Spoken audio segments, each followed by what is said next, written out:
If you're only reading names and ages in census records, you're missing a lot. One census record can tell you how many children your ancestor had, when they immigrated, and even how much money they made. And there's a hidden section at the bottom of some census pages that most people never notice. If your ancestor is there, you've just found information most people never see. Let me show you exactly what to look for. When most people open a census record, they look at the obvious things: name, age, maybe occupation, and then they move on. That's a good start, but it's only scratching the surface. The U.S. Census was taken every 10 years, and each decade asked slightly different questions. That means every census is a new snapshot of your ancestor's life, with new clues hiding in plain sight. Let's start with something simple: the relationship column. This shows how each person in the household is connected to the head of the household.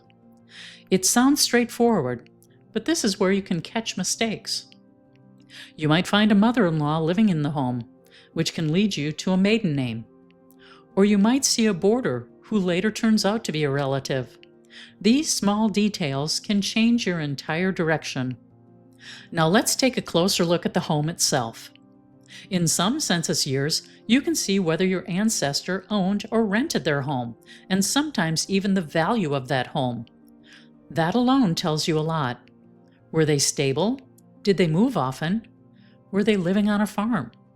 You're starting to see more than just names. You're seeing a life. Next, look at the occupation. But don't just read it and move on. Compare it across different census years. Did they stay in the same job, or did they change careers? Did they move from laborer to business owner? That tells a story of progress, or sometimes hardship. And if you come across unusual job titles, those are real, and they can give you a better understanding of daily life during that time. Some census years include immigration details. You might see the year your ancestor arrived in the United States, or whether they were naturalized, and what their citizenship status was. That gives you a timeline. And once you have that timeline, you can start looking for passenger lists and naturalization records with much more confidence. The 1900 census is especially powerful. It includes the number of years a couple has been married, and for women, the number of children they had, and how many of them were still living. Think about that for a second.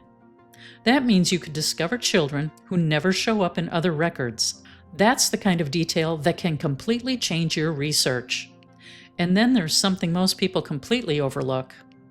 In some census years, like 1930 and 1940, you can see where your ancestor lived 5 years earlier. This helps you track movement over time, especially if your ancestor seems to disappear between records. Now I want to show you something that almost no one talks about, and this is where you really want to pay attention. At the bottom of certain census pages, especially in the 1940 and 1950 census, there is a small section where only a few people were asked extra questions. Not everyone, just a handful of individuals on that page. And if your ancestor is one of those people, you just found information most people never see. In the 1950 census, about 5% of the population was asked these extra questions. So most people never even notice this section because their ancestor isn't there. But when they are, the level of detail is incredible. You might see exactly how much money your ancestor earned. You might see the highest grade they completed in school.